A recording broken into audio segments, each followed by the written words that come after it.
Oh, hello. I didn't notice you there. So someone put a hole in a wall, and that's what we're dealing with today. So, pretty straightforward fix once you've done it a few times. So I'll just run you through the process. So first, you gotta cut away any loose material that's going to stick out. So you just use any old blade and try to clean it up. Because if it sticks out past the edge of the wall, you'll have a really uneven finish. All right, once we cut away that, we kind of scrape away some of the junk just to make sure it's nice. And then, because we're going to be adding some drywall compound here, you don't want to put drywall compound directly on paint. So, it's all blurry. Yep, that's fine. So we use a sanding sponge just to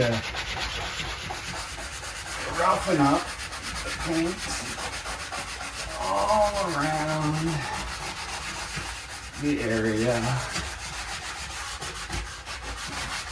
The bigger the area that you rough up, the more smooth you can make your wall look at the end of this process.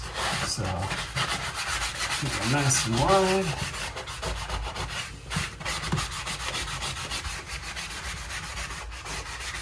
There we go.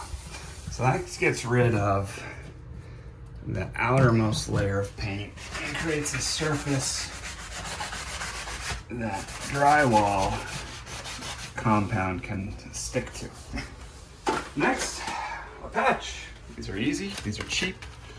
There's like 85 ways to repair drywall, and this, for a small patch, is one of the easiest. So you buy this at any old home supply hardware store. It's a metal patch with some wet mesh webbing. I think it's fiberglass webbing. And you just stick it on. You can stick it on any way you want. In order to give us the most room possible, I'm going to do it parallel to the corner, so I have as much room as possible, and it just sticks. And if you don't care, you can be done there. But obviously we care. So that's step one. Then you're gonna want to get yourself some drywall compound. Because it's such a small area, and I've done this a time or two, you can just use some drywall compound and stick it on one of these bad boys in a small pile.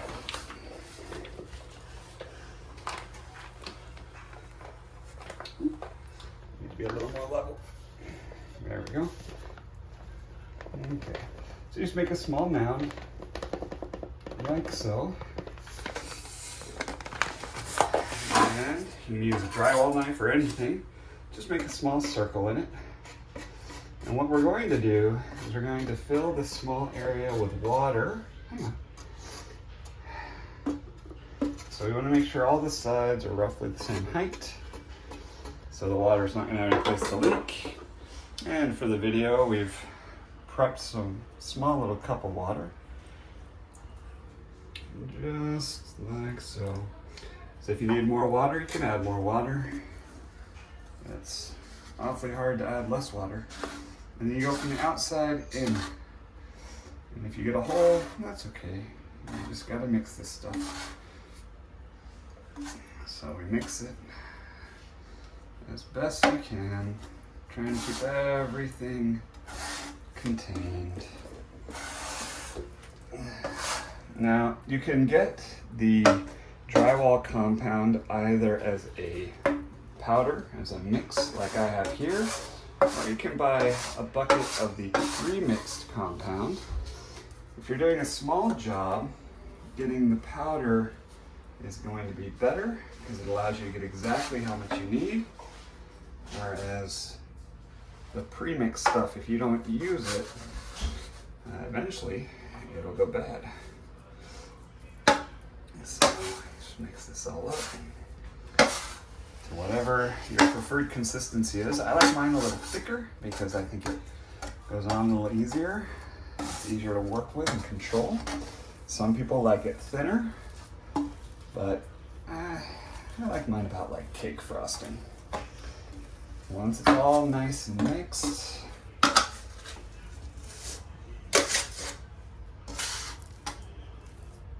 then you can apply it to your new patch in a thin layer.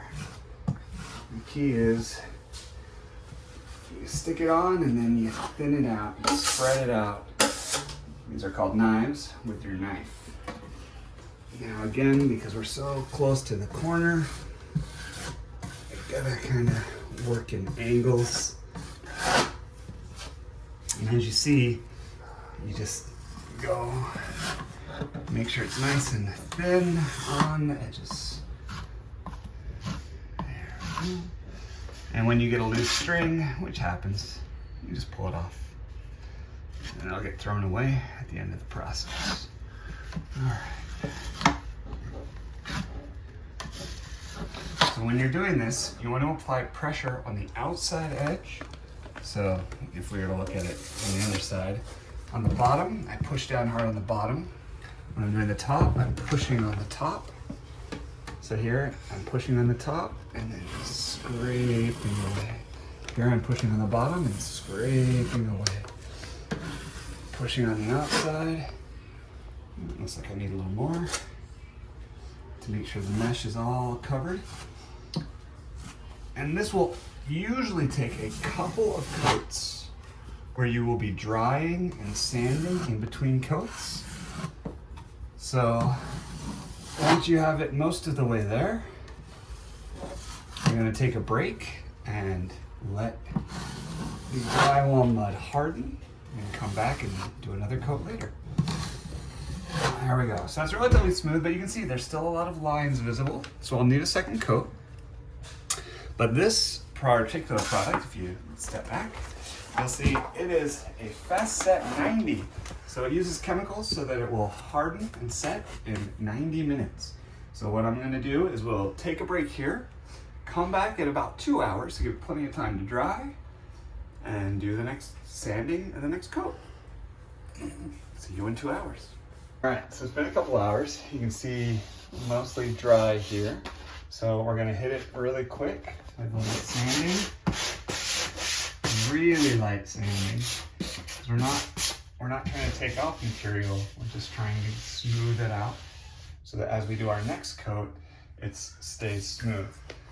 Just like last time. Get this all set up so we can put some mud here.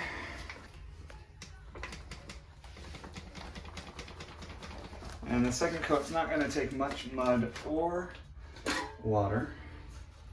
So we're just going to do a little bit.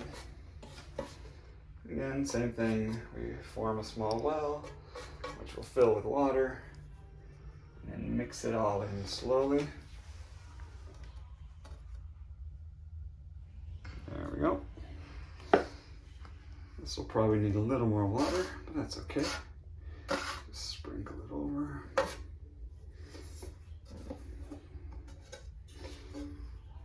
And just fold it up and in to get that water all absorbed. Yeah, definitely need more water.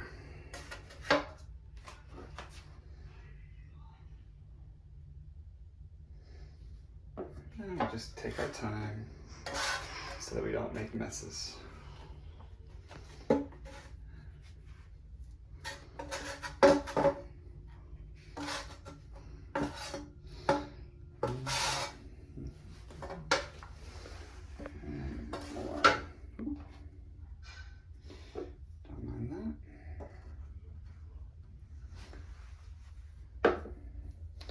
Just because I don't want to waste a lot of materials, this process is taking, I just take my time with this part.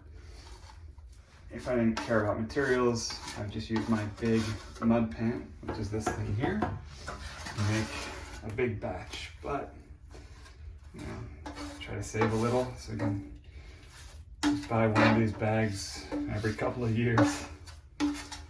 All right, there we go. There's a touch more water. All right.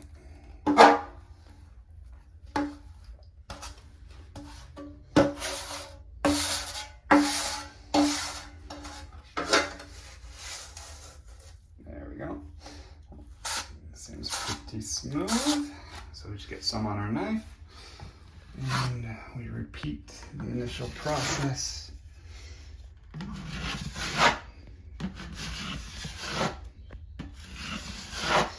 And you can tell that it's new because it is much darker than the bit that's been curing for the last few hours. And this is the process. It's not hard. It just takes patience and time.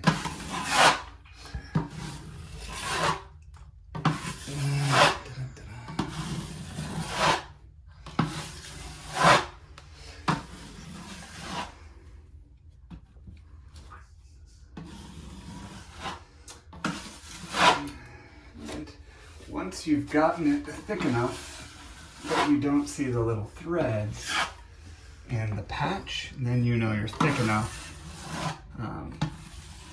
But you can't really make that decision until after you've done a bit of sanding of your final, what you think is your final coat. So that might be our final coat, but we won't know until we sand it. So for now, we just make sure it's nice and even so that it'll sand down smooth. And if we want to texture it later, we can. There we go. So you can see it's pretty smooth. And what we'll do when it comes time to sand is we'll really hit these edges to make sure it's nice and evenly molded in. And that's it. So once we sand it, paint it, it'll be done. I'll probably do those in other videos though, because they're pretty straightforward, simple tasks. And that's it. DIY. Action. And we're back. It's been a couple more hours. This is all dry. You can tell because it's a uniform color. So all that's left for the patch job is to lightly sand it so it's nice and smooth. I'm gonna make sure that the drywall compound feathers into the rest of the wall. So you really want to just hit those edges. Try to blur that line as much as possible. And a real light sanding over the main part of the repair to make sure it's smooth. Feather it all out.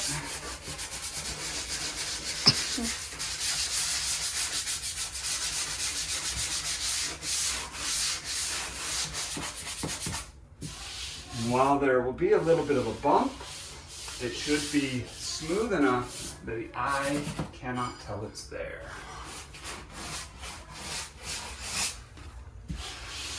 And you'll know you're there because you won't be able to feel any bumps.